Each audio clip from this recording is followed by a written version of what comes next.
अमिश, मैं आपको बताता हूं कि कॉम्प्रोमाइज प्राइम मिनिस्टर कब होता है। कॉम्प्रोमाइज प्राइम मिनिस्टर तब होता है जब एक सेलेक्टेड प्राइम मिनिस्टर आता है और इलेक्टेड हट जाता है।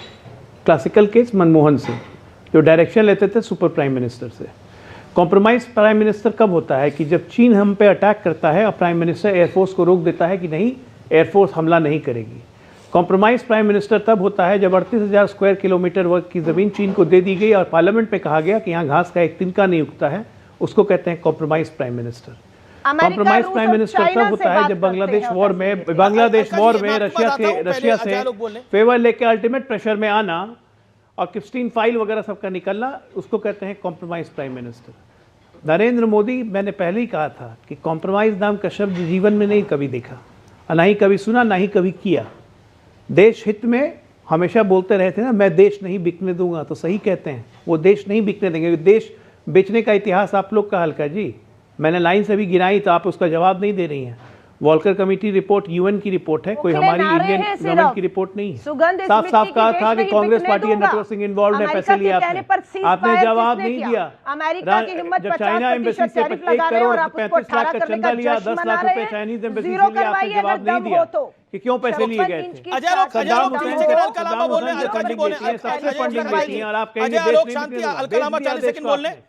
अलका लांबा जी, जो अभी पीयूष गोयल का बयान आया उस पर आपकी राय? स्वर्गीय मनमोहन सिंह जी पर उंगली उठाना और ये कहना मोदी जी जो है अपने आप फैसले लेते हैं और वो मनमोहन सिंह जी ऊपर से लेते थे। अरे मनमोहन सिंह जी भारत के भीतर ही बैठकर बात करके लोकतंत्र में फैसले लेते थे, लेकिन देश के प्रधानमंत्री नरेंद्र मोदी पूरी तरह से अमेरिका, रूस, चाइना, यहाँ तक कि पाकिस्तान तक मनमोहन सिंह पैसे लेते थे भारत में बैठ के। नहीं खेलेंगे, इतनी औकात हो गई है, इतनी औकात आज हो गई। कांग्रेस की प्रवक्ता कह रही है मनमोहन सिंह देश में बैठ के पैसे लेते थे। आपका श्रीलंका हो, मालदीव, वो हमें आंखें दिखा रहे हैं। हाँ, विश्व गुरु ने इस देश को कितने गर्त में लाकर रख दिया है, सिर्फ अपनी कुर्सी और साथ बचाने के लिए। केसी वेणुगोपाल का, कांग्रेस के बड़े नेता केसी वेणुगोपाल का बयान कि आप सबको बाहर कर दीजिए, आप सबको बाहर कर दीजिए, लेकिन हम नहीं मानेंगे, हम नहीं मानेंगे। आप सबको बाहर कर बर्खास्त कर सकते हैं, लेकिन हम नहीं मानेंगे सबको, पूरी ऑपोजिशन को सस्पेंड कर दे, हम नहीं मानेंगे। केसी वेणुगोपाल का यह बड़ा स्टेटमेंट है।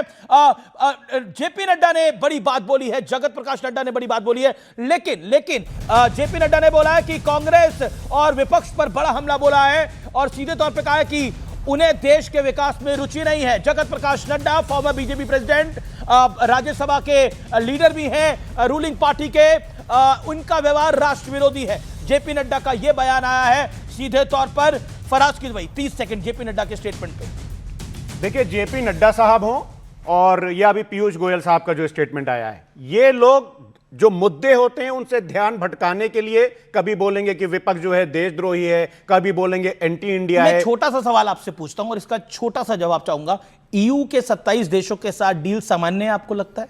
देखिए, सामान्य और असामान्य कोई भी डील हो अमीश जी, वो तब पता चलता है कि जब उसके रिजल्ट आ रहे हैं कि नहीं आ रहे हैं। मोदी जी ने अपने शासनकाल में कम से कम मैं 50 डील्स या स्कीम ऐसी बता सकता हूं जो उन्होंने अनाउंस की, लेकिन उसके रिजल्ट्स नहीं आए। चलिए, और आज डिस्कस ही कर लेते हैं कौन कौन सी। डिजिटल इंडिया नरेंद्र मोदी ने बोला, बता देता नहीं, एक सेकंड देखिए, डिजिटल इंडिया नरेंद्र मोदी ने बोला आप खुद टैबलेट लेके बैठे हैं, डिजिटल इंडिया का लुफ्त उठा रहे हैं, ठीक है। यूपीआई के साथ पेमेंट करते हैं नहीं करते? हाँ या ना? हाँ, करते हैं ना। देखिए, ये डिजिटल अब थोड़ा एक करके एक चीज करते हैं ना। अब बोलिए, आप बोल लीजिए। हाँ, देखिए, इस देश के साथ आदरणीय प्रधानमंत्री जी ने अगर सबसे ज्यादा धोखा किया है तो इस देश के युवाओं के साथ किया है। मैं बता रहा हूं, इंटर्नशिप स्कीम लॉन्च की थी। हाँ जी। बोला था कि 1 करोड़ बच्चों को इंटर्नशिप कराएंगे। लग रही है पिछले 18 महीने में 8,000 लोगों की 1 करोड़ लोगों का टारगेट लिया और 8,000 लोगों की इंटर्नशिप लगी और उसके बाद नौकरी कितनी? 45 लोगों की। एक पहला झूठ। और बताओ मैं, मेक इन इंडिया की बात कर लेते हैं। मैन्युफैक्चरिंग सेक्टर कहां पे था? क्या टारगेट लिया गया था? 25% ऑफ द जीडीपी का टारगेट लिया गया था। फोन्स की कितनी फैक्ट्री थी इंडिया के अंदर? सर, यूपीए की सरकार में 2, आज कितनी है? 200। अब आपने सवाल मुझसे पूछा, सवाल ही है।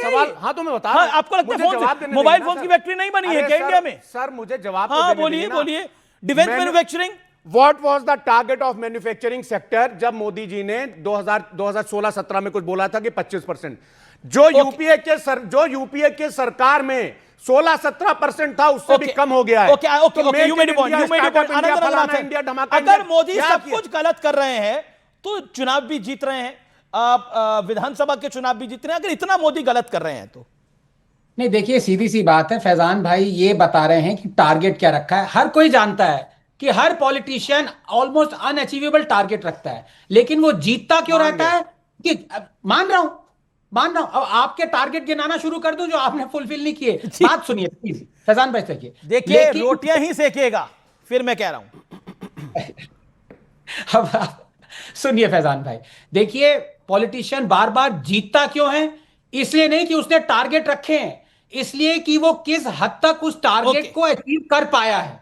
और अगर मैं आपको गिनाऊं, बस मैं 10 सेकंड लूंगा, पिछले एक साल में मैं हाईएस्ट एवर आपको गिनाने जा रहा हूं। GST collection highest ever, number of jobs highest ever, PMI manufacturing highest ever, vehicle sales highest ever, income tax payers highest ever, every Sensex highest ever. ठीक है, रिमोट कंट्रोल सरकार की बात हुई। मैं रिमोट कंट्रोल पे मुझे याद आया, देखिए ये तो पुरानी बात है कि कांग्रेस की सरकार रिमोट कंट्रोल से चल रही थी। कांग्रेस तो अब कहती है कि पंजाब में जो सरकार है वो रिमोट कंट्रोल से चलती है। भगवंत मान तो मखौटा है, खेल पूरा का पूरा अरविंद केजरीवाल करते हैं। आपको तो एक्सपीरियंस हो गया प्रियंका कक्कर रिमोट कंट्रोल की सरकार का, आप अपना अनुभव अगर साझा करना चाहें तो इस मंच पर, how does remote control operate? Arvind Kejriwal हमारे, अभी मेरी बात सुनिए, अरविंद केजरीवाल हमारे नेता हैं। आप हमारी पार्टी में सुनते हैं नाम कि एक भगवंत मान जी हैं, एक प्रियंका कक्कड़ हैं, एक मनीष सिसोदिया हैं। नरेंद्र मोदी की पार्टी में आपको किसी का नाम पता है? वहां चलता है रिमोट कंट्रोल। दिल्ली को देखिए कैसा सीएम दिया उन्होंने, बर्बाद कर दिया दिल्ली को। चुनाव तो अपने नाम पे लड़ते, उन्होंने क्या किया? उन्होंने दिल्ली में प्रदूषण की हालत देखी आपने? अभी बजट में प्रदूषण काट दिया। अब मेरी बात काटिएगा, बात मत काटिएगा, मेरी बात मत काटिएगा, पूरी होने दीजिएगा। देखिए मुद्दा, अरविंद केजरीवाल जी ने बहुत पहले ही कह दिया था कि नरेंद्र मोदी जी से कुछ भी साइन करा लेते और पूरा देश बेच देंगे ये। और ये जो आज भी हुआ है ये इसलिए हुआ है क्योंकि वहां पे काले कारनामे छुपाने अपने पूंजीपति क्या मित्रों आपको के। लगता है पंजाब में तो आम आदमी पार्टी की सरकार चल रही है, ये रिमोट कंट्रोल की सरकार है?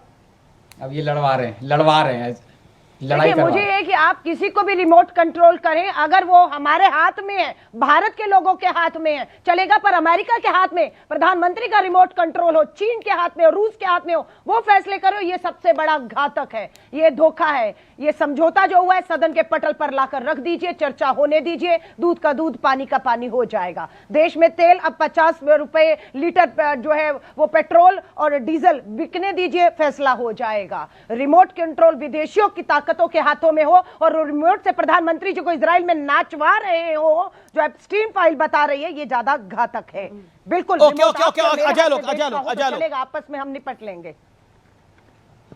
मुझे ये समझ में नहीं आ रहा रमेश कि ये चक्करघिन्नी की तरह ये लोग खुद नाच रहे हैं चारों तरफ, चाहे समाजवादी पार्टी हो, आम आदमी पार्टी हो, कांग्रेस हो, खुद चक्करघिन्नी की तरह नाच रहे हैं और प्रधानमंत्री को चक्करघिन्नी बता रहे हैं कि उनका रिमोट कंट्रोल कभी रूस के पास, कभी चाइना के पास, कभी अमेरिका के पास, कभी इजराइल के पास। और मैंने शुरू में ही कहा था एप्स्टीन फाइल मुझे जो बता रही है उसमें तो हमारे प्रधानमंत्री का कोई नाम नहीं है, लेकिन माउंटबेटन की, लॉर्ड माउंटबेटन की वाइफ के साथ नेहरू जी की अच्छी तस्वीरें हैं जो सब कोई देखते हैं, ठीक है ना। तो चरित्र किसका कैसा है सबको पता है, इसलिए बताने की जरूरत नहीं है। चरित्र किसका कैसा रहा है सबको पता है।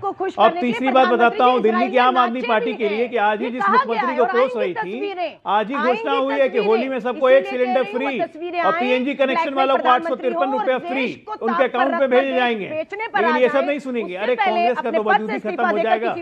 आप लोग तो विदेशी टूल किट की पार्टी हो, आप लोगों को तो पैसे भी बाहर से चाहिए, आपका कुछ नहीं बचा है। और विध्वंस करता हूं कि अभी जगह नहीं है, देश आगे बढ़ रहा है, देश बहुत खुशहाल मूड में, छवि और अपनी कुर्सी को बहुत खुशहाल मूड में है देश आगे भी बढ़ेगा, तरक्की भी करेगा।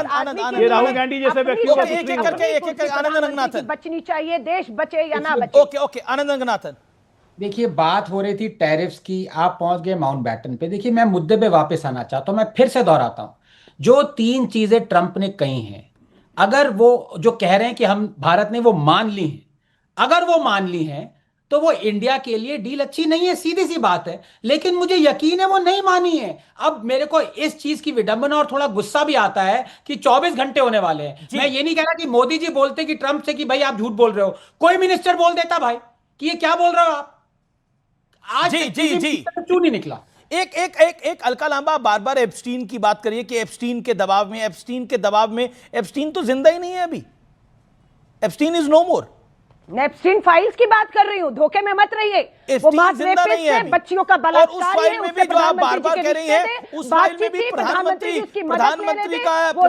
मोदी का कोई नाम नहीं है।